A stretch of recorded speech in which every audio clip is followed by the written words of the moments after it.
E é sobre isso que eu quero falar com você hoje, sobre como podemos ser uma igreja relevante. Ou melhor, primeiro eu queria deixar uma pergunta para vocês. Será que a gente consegue ser uma igreja relevante? Ou melhor, que igreja que nós queremos ser? Então eu queria falar um pouquinho com vocês hoje sobre o livro de Atos, sobre o capítulo 2 especificamente. E eu vou ler dos versículos de 42 a 47. E diz assim: eles se dedicavam ao ensino dos apóstolos e à comunhão, ao partir do pão e às orações. Todos estavam cheios de temor e muitas maravilhas e sinais eram feitos pelos apóstolos. Todos os que criam mantinham-se unidos e tinham tudo em comum. Vendendo suas propriedades e bens, distribuíam a cada um conforme a sua necessidade. Todos os dias continuavam a reunir-se no pátio do templo, partiam o pão em suas casas e juntos participavam das refeições, com alegria e sinceridade de coração, louvando a Deus e tendo a simpatia de todo o povo. E o Senhor lhes acrescentava todos os dias os que iam sendo salvos. E eles praticavam, eles estavam o tempo todo falando da doutrina, falando da verdade, falando sobre a necessidade do arrependimento e do batismo, falando sobre a necessidade da salvação, da crença em Jesus como o único e suficiente Salvador. Independente do que estivesse acontecendo, eles perseveravam, eles praticavam. Então, uma igreja que é viva, ela precisa praticar a doutrina. A outra coisa é que eles praticavam a comunhão. A comunhão vem de koinonia, um vocábulo grego, que quer dizer ajuntamento, que quer dizer um povo que está aglomerado, que vive em comunidade, com coisas comuns. Hoje eu pergunto para vocês, será que nós vivemos em koinonia? Ou será que nós vivemos em koinonite? É aquela koinonia doente, onde a gente acaba se sentindo dono um do outro, ou a gente acaba tendo ciúme um do outro, ou a gente até começa a se comparar um com o outro. E a comparação, meus irmãos, ela só gera dois sentimentos no nosso coração. Primeiro, se você se sente pior que aquela pessoa, você é uma pessoa invejosa. Segundo, se você se acha melhor que aquela pessoa, você passa a ser uma pessoa completamente orgulhosa. Então, hoje, essa koinonia que a gente vive, eu até já não me aventuro mais a chamar de koinonia, mas sim de koinonite. Porque a gente vive uma comunidade que acaba adoecendo, uma comunidade que acaba virando uma panela, como a gente chama. Mas eles não, eles viviam da comunhão, eles viviam o partir do pão. O partir do pão, pela palavra, ele quer dizer, eles estavam era como a ceia do Senhor. Era um momento em que eles estavam à mesa. Quando a gente senta à mesa, a gente fala da nossa vida, a gente fala da nossa intimidade, a gente começa a se abrir, a gente começa a contar as nossas dificuldades, e a gente conta também com a ajuda das outras pessoas para a gente poder vencer as nossas dificuldades. Eles falavam disso, eles viviam assim, eles viviam praticando a doutrina, falando a verdade em comunhão, em grupo, em comunidade, crescendo, sentado à mesa, com intimidade, se ajudando. E também era uma igreja que orava, que estava sempre orando. Uma igreja que estava sempre buscando intimidade com o Espírito Santo. Uma igreja que, através da intimidade com o Espírito Santo, orando uns pelos outros, era uma igreja que também buscava intimidade com o irmão. Como é que a gente pode ser uma igreja que pratica a doutrina, uma igreja que está em comunhão, uma igreja que está com o partir do pão e uma igreja que ora? É possível a gente ser uma igreja assim? Eu falo para vocês que sim. A gente faz parte da nossa igreja, como eu falei para vocês, a gente faz parte de uma visão chamada visão celular. É claro que a gente queria estar todo mundo como igreja juntos todos os dias, mas a gente não consegue fazer isso. Então, a partir do momento que você tem uma igreja muito grande, você precisa estar em grupos menores para que você possa praticar a doutrina, a comunhão, o partir do pão, as orações. E nós temos a célula. A célula é um grupo de pessoas, entre 6 e 15 pessoas, que se reúne e que fala da palavra, e que ora, e que está em comunhão, e que faz um lanchinho. Isso é uma célula. E nesse movimento da célula, é um momento de crescimento da gente, não somente como cristão, mas também como pessoa, porque há oportunidades de, durante essa reunião, de uma pessoa falar para outra de alguma coisa que está acontecendo na sua vida, e essa outra pessoa ser edificada. Por exemplo, uma vez a gente estava numa célula, e aliás, na célula eu estava num purê de batatas. Purê de batatas é uma reunião que a gente faz, desculpa, gente, eu acabo falando de nomes que são muito técnicos pra gente. A gente estava num churrasco. Nesse churrasco estava estava o esposo de uma irmã, que não era da nossa célula, mas estava lá com a gente na churrasqueira. Porque tem gente que não gosta de ir pra célula, mas gosta do churrasco. Mas isso é bom, porque você atrai. Comida é a melhor coisa para atrair as pessoas. Então ele estava lá na churrasqueira e eu cheguei para ele e falei: meu irmão, tua esposa e teu filho querem voar. E tu não vai deixar não? Aí ele olhou para mim espantado e falou: como assim? Eu falei: você tem tudo para ser o sacerdote. Você só não vai ser o sacerdote se você não quiser. E Deus quer te usar como sacerdote para a tua família crescer. E aí? Quando é que tu vai crescer? Quando é que tu vai dar o primeiro passo? Aquilo ali entrou como uma flecha no coração dele, gente. E aí passou um tempo e ele veio conversar, veio pedir ajuda e veio pedir para ser ajudado por um irmão, um discipulador. E a gente entregou um discipulador. Só resumindo a história, ele entregou para aquele irmão que ele estava há 20 anos em adultério. Há 20 anos que ele traía a mulher dele, que ele tinha amante. E por isso que ele não conseguia estar em célula e estar na igreja. Ele ia levar a esposa e saía. Mas que aquela palavra tinha sido muito forte, que ele queria mudar de vida. Então, através daquela célula, nós conversamos com ele, conversamos com a esposa dele. Foi uma conversa foi muito difícil para ela, e ela já sabia desse adultério, mas para ela liberar o perdão era muito difícil. E antes de começar a célula, eu lembro, a gente estava lá em casa conversando, eu, a minha esposa, ela e ele, e ela falando que não ia perdoar de jeito nenhum, que aquilo ali ela tinha sido humilhada durante 20 anos. E aí a gente teve que parar, porque as pessoas foram chegando para a célula, e começou o estudo. E no momento de edificação, uma outra irmã que não tinha nada a ver virou e falou assim: gente, eu queria falar uma coisa para vocês. Aí ela falou: o que você... Aí o pessoal falou: pode falar, Suzana. Ela falou assim: gente, eu queria falar para vocês que eu preciso liberar o perdão para o meu marido, porque só liberando o perdão é que eu vou conseguir continuar na minha caminhada cristã. Aquela palavra, na verdade, não foi a Suzana que deu para a gente, mas foi o Espírito Santo que deu. E olha só, meus irmãos, não acabou. Patrícia, naquela noite, ela entendeu que ela precisava liberar o perdão para o seu marido. Liberou o perdão. E a gente falou, eu falei que naqueles dias, eu gosto muito de aconselhar casais.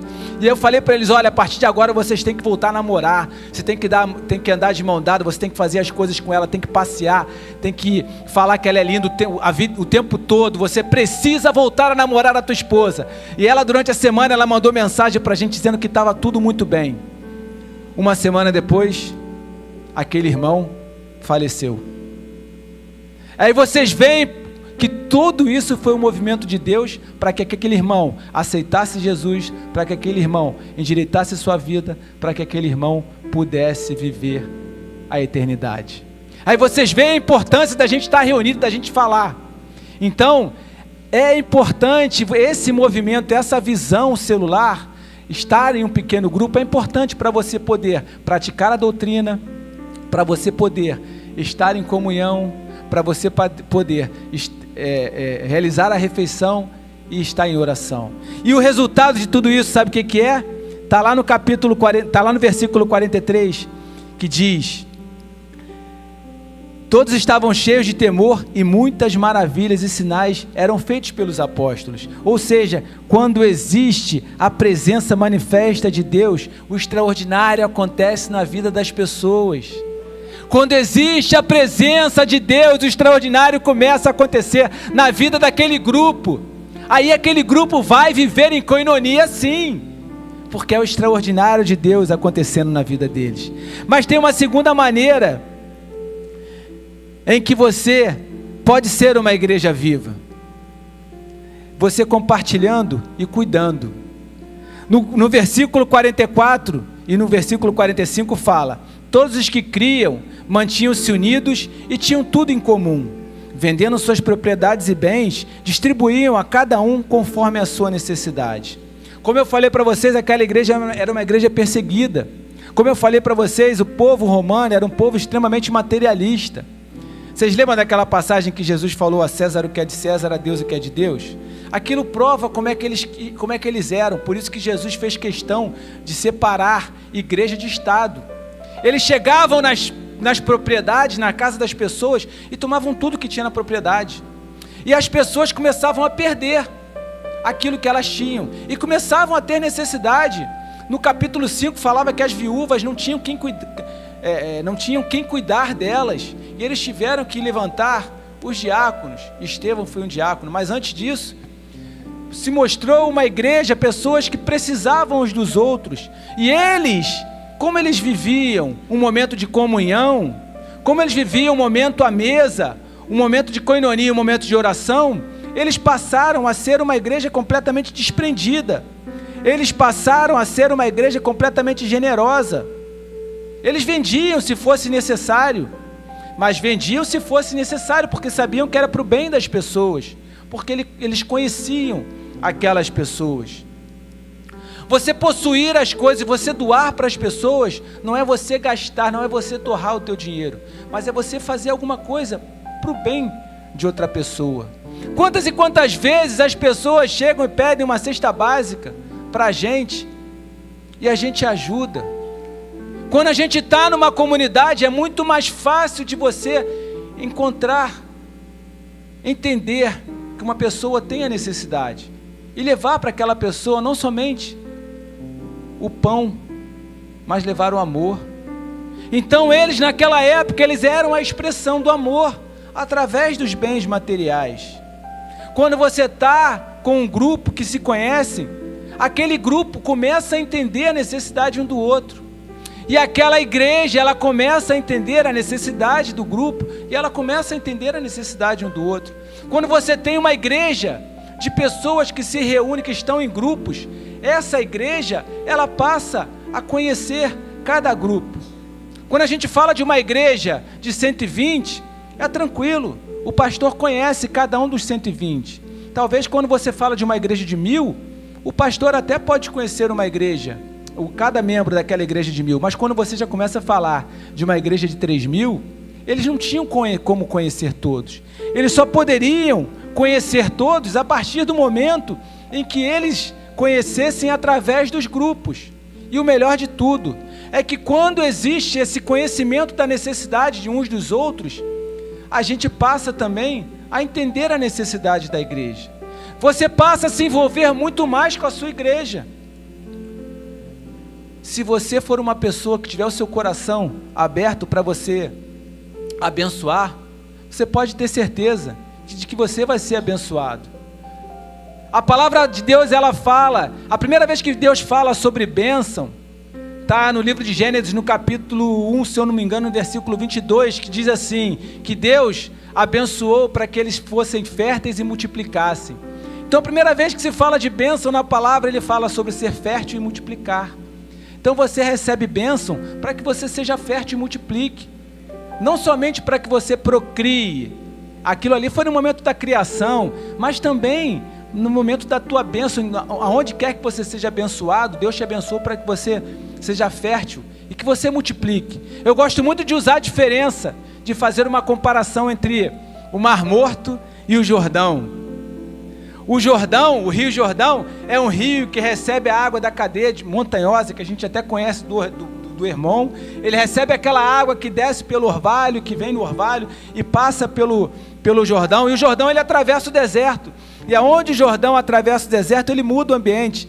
Ezequiel 47 até fala que o homem, quando ele volta para a margem, ele começa a ver que árvores crescendo na margem do Jordão. Aquilo onde tem árvore é sinal de vida.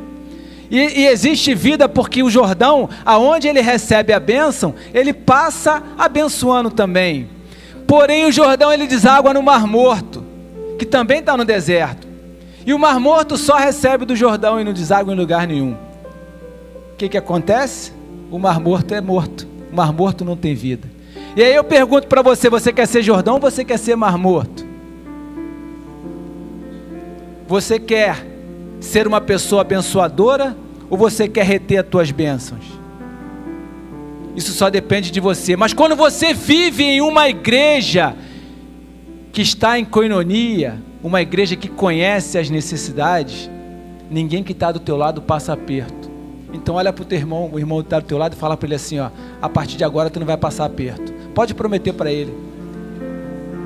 A partir de agora tu não vai passar aperto, porque eu sou uma igreja que está contigo. Porque eu conheço a tua necessidade, a partir de agora eu vou te conhecer na intimidade. Uma igreja que não é uma igreja que tem o bolso ainda não convertido, é uma igreja acolhedora, é uma igreja que cresce, é uma igreja que conquista. Se você está numa comunidade que precisa de você, para que você faça uma oração, mas que precisa de você também, para que você faça uma doação, seja uma igreja doadora. Eu não estou falando de igreja de templo, gente, eu estou falando de igreja de pessoas. Seja uma igreja doadora. Quando você é uma igreja doadora, você começa a transformar aquela sociedade que está perto de você. Quando você é uma igreja doadora, você não é uma igreja que oferta somente no culto. Você é uma igreja que oferta onde quer que você esteja. E aí você leva através da tua oferta o teu amor. E eu não estou falando só de bens materiais. Eu posso falar também de tempo. Porque quando você oferta um pouco do teu tempo para alguém, tu está levando o teu amor. E eu pergunto para você, igreja, como é que você está? Como é que você é em relação às ofertas quando você está fora do culto? Você não precisa me responder, eu queria que você só pensasse.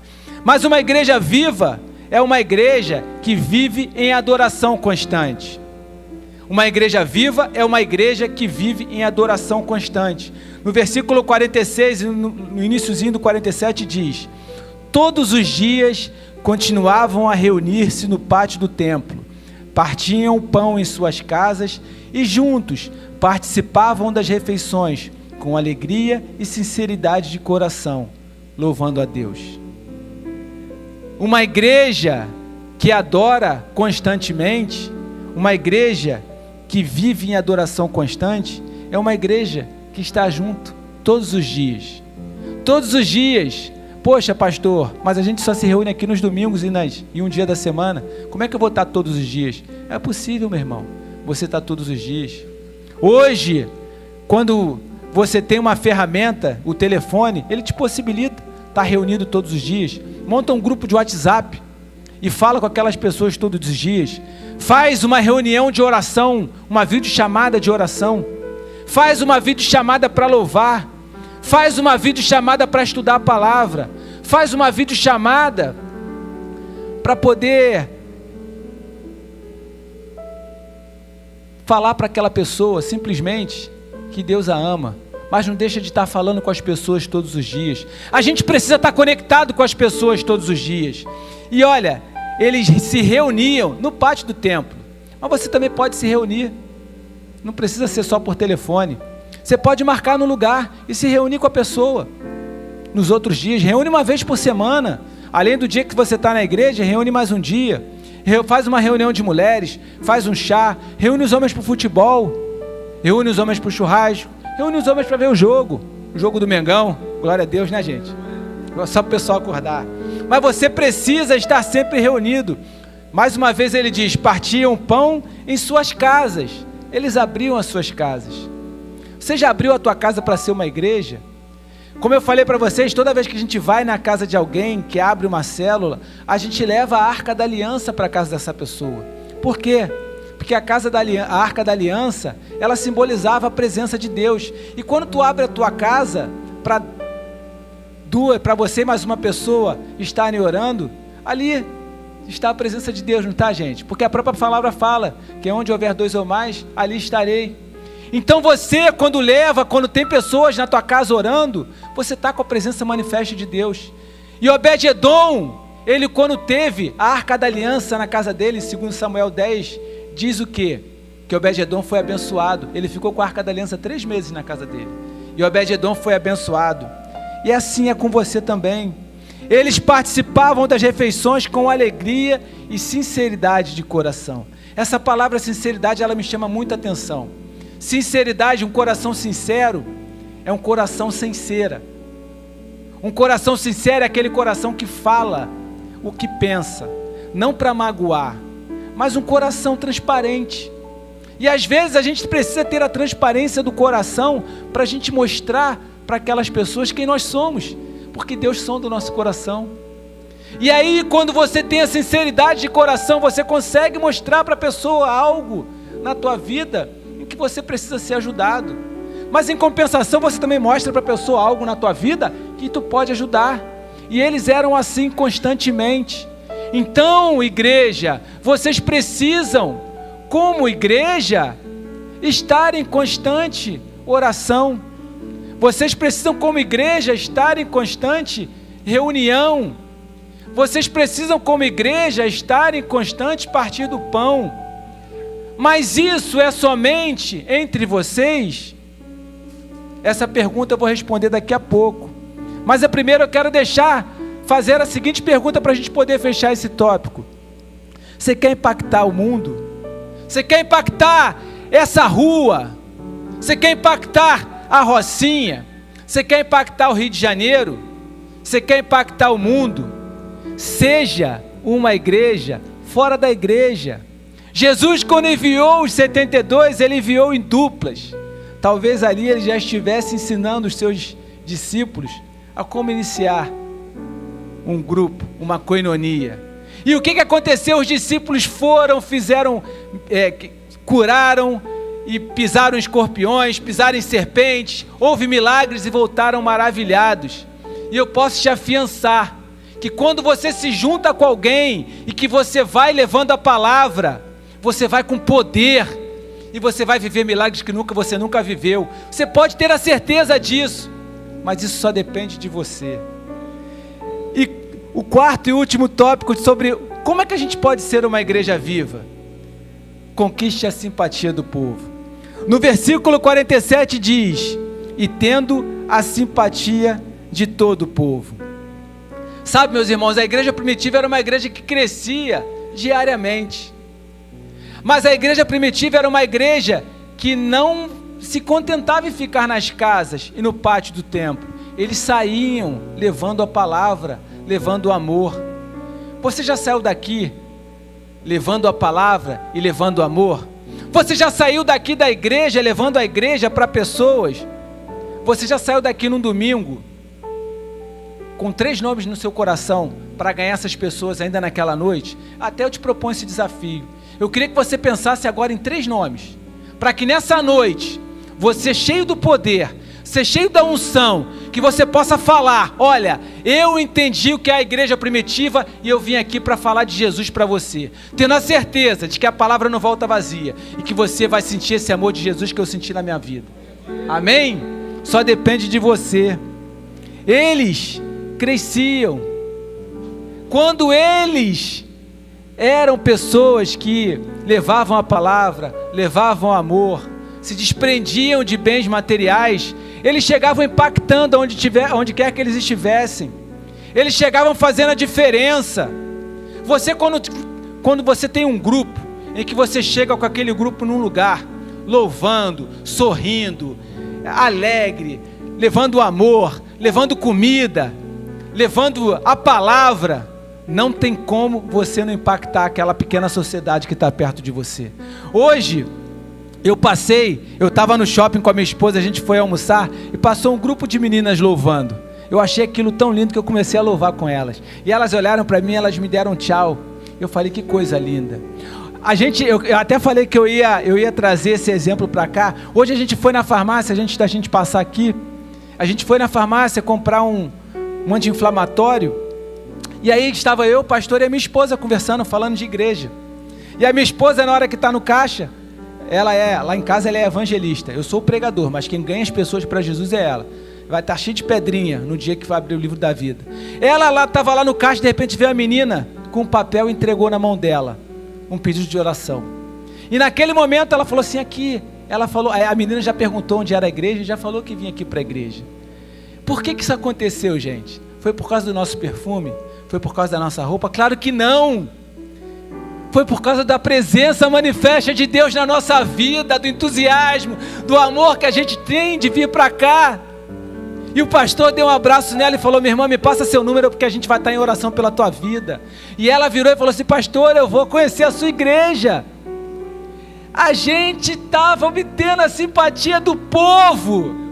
Para você obter a simpatia do povo só depende de você. Essa visão que eu tive, ela vai se concretizar se você obtiver a simpatia do povo. Se você sair daqui cheio de Deus, falando de Jesus para todo mundo, falando desse Jesus maravilhoso que transformou a tua vida, falando desse Jesus maravilhoso que pode transformar a vida deles. O pastor passou ali comigo numa tenda e falou assim: hoje é dia de baile funk. Eu olhei para aquela tenda e pensei, daqui a pouco isso aqui vai ser um encontro de irmãos. Daqui a pouco vai ser um dia de baile gospel esse lugar, porque a gente vai ser uma igreja que vai impactar e que vai ter a simpatia do povo. Às vezes a gente está no local, numa célula, em que pessoas passam e olham as pessoas naquele lugar louvando, brincando. Eles passam e falam assim: eu quero saber o que é isso, e entram e começam a se impactar. Gente, isso é o mesmo movimento que aconteceu lá atrás no Pentecostes. É a presença manifesta de Deus naquele lugar, e as pessoas vão se aproximando. E isso também acontece aqui nesse lugar, mas depende de você. Depende de você. Depende de você ser uma pessoa que ora, que jejua, que leva a palavra, que está em comunhão, com sinceridade de coração. E aí eu já vou concluindo.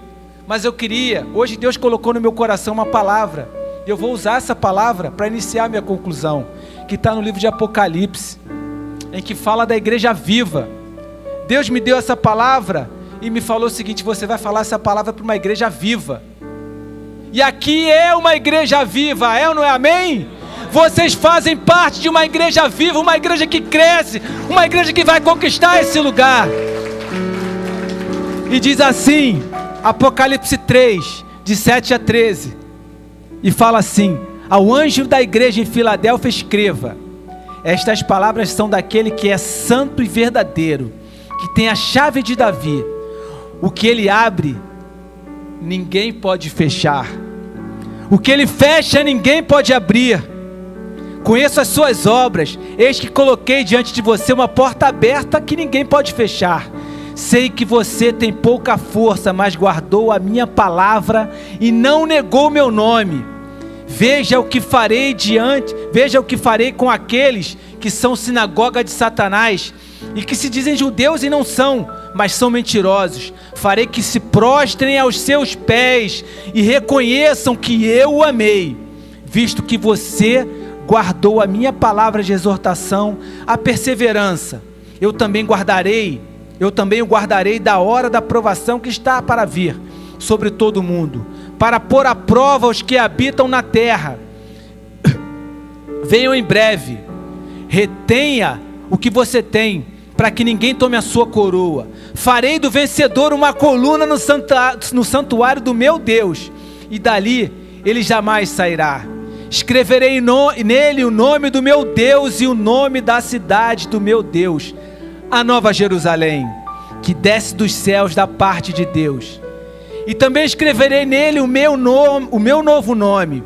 Aquele que tem ouvidos, ouça o que o Espírito diz às igrejas. Vocês já fazem parte de uma igreja viva, mas Deus quer, através de vocês, ganhar muitas igrejas aqui. Deus quer, através de vocês, fazer com que muitas comunidades sejam igrejas aqui. Deus quer, através da vida de vocês, que o amor dele seja irradiado nesse lugar. A igreja viva é um corpo vivo. A igreja viva é uma igreja que impacta a sociedade, porque ela é comprometida com a verdade, mas ela não é legalista. É uma igreja íntegra, que vive aquilo que prega. É uma igreja santa, mas que não é farisaica. É uma igreja piedosa e não hipócrita. É uma igreja que tem uma alegria constante. é uma igreja que tem sinceridade de coração. Uma igreja viva, ela não só motiva, ela não só inspira, porque você motiva por estímulos. Você inspira quando você faz a pessoa sentir o que você sente. Mas uma igreja viva, ela influencia, porque ela é estimulada pelo que você é estimulado, ela sente o que você sente, mas ela age como você age. E você age pelo poder de Deus. E agindo Deus, quem impedirá? Agindo Deus, os inimigos não vão prevalecer. Agindo Deus, ninguém vai parar a igreja do Senhor. Vocês vão sair daqui rompendo em fé para conquistar esse lugar. E sabe qual é o melhor de tudo, que está no final do versículo 47? E o Senhor lhes acrescentava todos os dias os que iam sendo salvos. O Senhor vai lhes acrescentar todos os dias os que vão sendo salvos. Essa visão que eu tive já vai ser um acréscimo de Deus todos os dias naqueles que vão sendo salvos. Eu queria que a gente terminasse pensando em João 3,16, que diz assim: porque Deus amou o mundo de tal maneira que deu seu Filho unigênito, para que todo aquele que nele crê não pereça, mas que tenha vida eterna. Deus não amou somente vocês que estão aqui. Deus amou o mundo. Vocês já são amados por Deus, mas vocês precisam levar essa igreja de Deus para as outras pessoas. Aquela igreja era uma igreja de pessoas comuns, cheia da presença do Espírito Santo. Eu estou falando aqui com uma igreja de pessoas comuns, mas uma igreja que também, ela vai se encher da presença do Espírito Santo. E a pergunta que eu faço para você é: você quer fazer parte desse movimento de expansão da igreja? Você quer fazer parte de uma igreja viva? Eu queria que você fechasse seus olhos e que você pensasse sobre você fazer parte ou não de uma igreja viva. Eu queria que você pensasse sobre esse amor que Deus colocou sobre a sua vida, e que é um amor que não vai parar em você, que você vai levar para que muitas pessoas possam conhecer o seu amor, esse amor na sua vida e através da sua vida.